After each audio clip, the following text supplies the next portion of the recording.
చారిత్రాత్మకమైనటువంటి పతనం శివసేన ఉద్ధవ్ థాకరేది.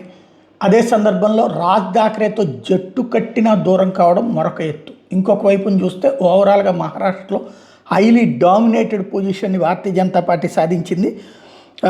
ఓవరాల్గా ఈ నెల 15 పోలింగ్ నిర్వహించినట్టు శుక్రవారం ఓట్ల లెక్కింపు చేపట్టినటువంటి సందర్భంలో 25 నగరాల్లో మహాయుతి కూటమి అగ్రభాగాన్ని దూసుకుపోతుంది. మహారాష్ట్ర స్థానిక సంస్థల ఎన్నికల్లో బీజేపీ నేతృత్వంలో కూటమి ఘన విజయం సాధించడం మీద మోడీ హర్షం కూడా వ్యక్తం చేశారు. 227 స్థానాలను బృహన్ ముంబై అధికారాన్ని కైవసం చేసుకోవడం కోసం 114 సీట్ల కంటే బీజేపీ శివసేన షిండే కూటమికి 2 ఎక్కువ ఉన్నాయి. బీజేపీనే సొంతగా 89 స్థానాల్లో గెలిచింది. గతంలో బీజేపీ రికార్డును బీజేపీనే బద్దలు కొట్టుకుంది. శివసేన 27 చోట్ల గెలిచింది, ఏదైతే షిండే చేతిలో ఉన్నట్టుంది. ఉద్ధవ్ థాకరే నేతృత్వంలోని శివసేన యూబీటీ వచ్చి 64 స్థానాలు కైవసం చేసుకుంది. 2 దశాబ్దాల పాటు విడివిడిగా ఉన్నటువంటి ఉద్ధవ్ థాకరే, రాజ్ థాకరే మహారాష్ట్ర నవనిర్మాణ సేన ఈ ఎన్నికలకు ముందే జట్టు కట్టినా కూడా విజయాన్ని అడ్డుకోలేకపోవడం అన్నది ఇక్కడ కీ పాయింట్.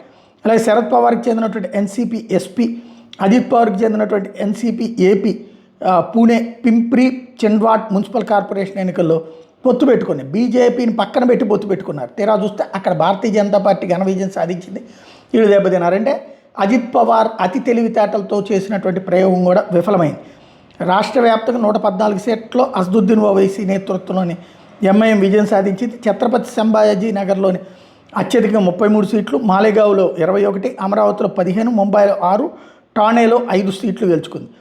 అదే సందర్భంలో లాతూర్ మున్సిపల్ కార్పొరేషన్ ఎన్నికల్లో కాంగ్రెస్ గెలిచింది. మొత్తం 70 స్థానాలకు కానీ 40కి పైగా సీట్లని అక్కడ బీజేపీ కాంగ్రెస్ సొంతం చేసుకుంది. బీజేపీ 22 స్థానాలకే పరిమితమైంది.